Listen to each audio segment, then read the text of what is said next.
Aviva Conference 2025 brought together the insurance sector's top executives, and Insurance Business UK was on site to ask the industry's biggest questions. In this edition, we ask, how can brokers use artificial intelligence to boost their businesses? I think a lot of people talk about artificial intelligence today, and I think it means anything really from true AI all the way through to digitalization. And I think as a broker, that's much more about how can you use that to collect data and make a more informed decision about the risk, and then work that with, I think, your insurer to get a sort of better understanding earlier in the process, and also drive more efficiency. You know, if we can drive more efficiency in the collection of data, that gives brokers more time to talk to customers about their real needs.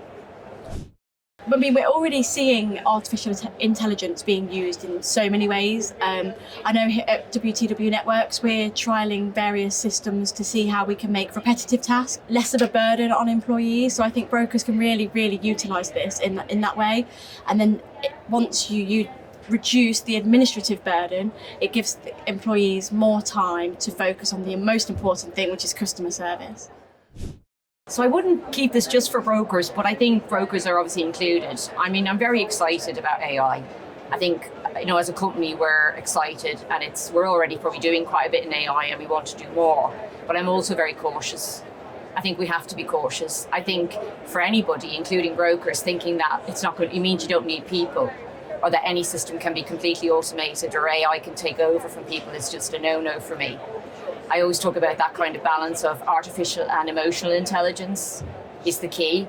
I think for me, AI is brilliant around the heavy lifting, doing the stuff that that your people don't need to do, and it's probably pretty boring and repetitive. But I think in terms of customer service, in terms of people, we still need them. They'll be very much part of the process as far as I'm concerned, and I'd imagine it'd be the same for brokers.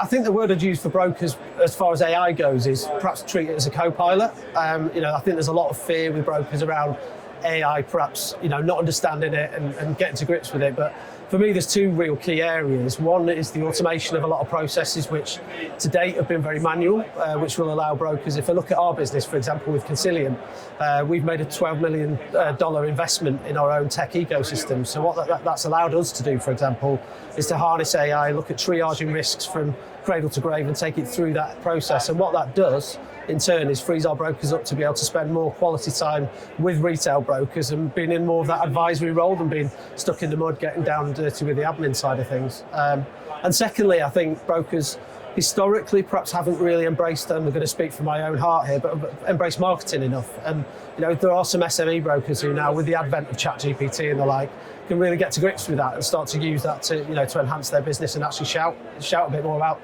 their virtues and what they can offer. Well, you could look at it in two ways. So AI is quite a broad term. So you've got AI in terms of things like machine learning and more advanced ways of analysing risk, which has been around for a good 10, 15 years, and is something that's been affecting rating and making it possible for insurers and brokers to be more competitive in that space and really understand the risk better. And then you've got generative AI, which tends to be lumped in with AI, but it's really, in my mind, I know it's AI, but it's something that's completely different. You're talking about a pre-built model, and you're looking about how you use that language model to try and add value to typically it's stuff to do with text or verbals that you're doing. So for us, things that I think is being explored at the moment, which is really interesting, is that commercial lines journey between the broker and the underwriter. So for kind of mid-corporate or anything above SME insurance, that is still extremely manual. There's an awful lot of emails that's still coming across, and there's lots of work that a human being has to do to kind of unpack that risk presentation, validate the data, compare it to the underwriting guide, go back to the broker, ask more questions. And I think we've got quite a few people are looking at how generative AI can really help with shortening some of those processes. And of course, if you shorten the processes, you improve the operational ratio for the business, and therefore that's a really great way of being more competitive or more profitable. So I think particularly on that front, because everyone is wanting to play with this technology at the moment, I think where we're kind of looking for is really frameworks where a company isn't necessarily giving you the solution, but what they're doing is giving you a solution that you're going to take and then play with and work on yourself. So it means that the business users can fiddle around with the prompts, try and get it to work in a different way, but maybe they've got a framework that helps pull it all together, that helps them do that rather than having to code it all themselves from scratch. That's a great question. So we've been in insurance space for just under 8 months now. So we've spoken to a lot of insurance brokers and kind of understand their business need. And we built a product to augment their operations. Essentially, the product is helping insurance compare two very complicated documents, let's say 200-page documents, which typically that would take them like 5 hours to do. And we built a product that helps them compare two complicated policies and help them make more educated and database decisions, compare the wording, compare the policy structure, and help them understand where is more beneficial for the client to go.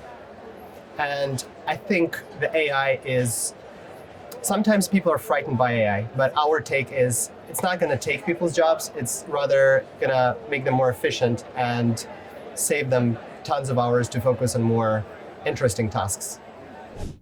That's a tricky one for brokers at the moment. AI is really, really prevalent. There's a lot of discussion around AI, but brokers have got to be careful about leaping into it. I think it's really important they have a plan, a really clear purpose for what they're going to use AI for. And for AI to work, it needs to run off really good data, really well-structured data. Brokers really need to focus on their data, making sure that's very well structured, making sure it's accessible, and making sure they've got a really clear purpose for what they're going to use that data for. Data is incredibly sensitive, so don't go sharing it with anyone. Make sure you work with trusted partners. But probably the most important thing is that brokers are alive and alert and are learning about AI and what that future use purpose is going to be. I think the biggest challenge with brokers trying to use artificial intelligence is their data and the challenges they have with actually the integrity of the data. But AI actually can also help solve that. How you can take large number of data sets from large number of variety of acquisitions and combine it into a single usable set. I think it's fundamentally about managing complexity and information processing. And there was actually, I've actually been on a panel at the Beaver conference about this. And I think what really was interesting and came out of that is that I think we need to think of AI as a decision support tool, not a decision-making tool. So what we really need is to think of AI leveraging the skills and the insights and the experience of experienced client advisors, experienced brokers, rather than this will remove the need for expertise in client advice. And I think the big risk, for AI in the insurance industry, in the commercial insurance industry, is if the insurers get the wrong end of the stick and turn it into a computer says no, black box approach to underwriting. I think that's a real risk. And I think it's really important that we don't end up in that trap, and instead it could unlock a real renaissance in trading relationships with the decision support tools doing all the complex calculations behind, but actually trading conversations about things that really matter are the things that become dominant in the way that people spend their time. That would be the exciting outcome.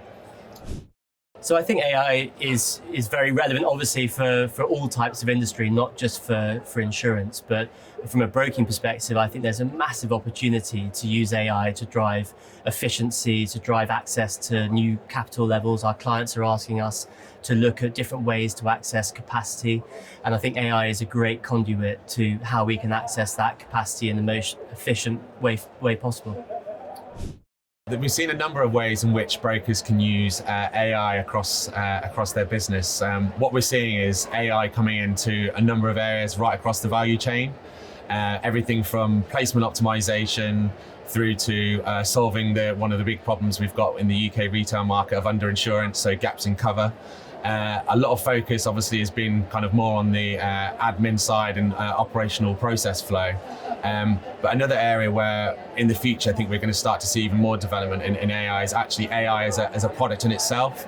Cyber as a new product which came to the market a number of years ago, we're starting to see the sort of emergence of AI coming in as a broking a new product in the insurance market.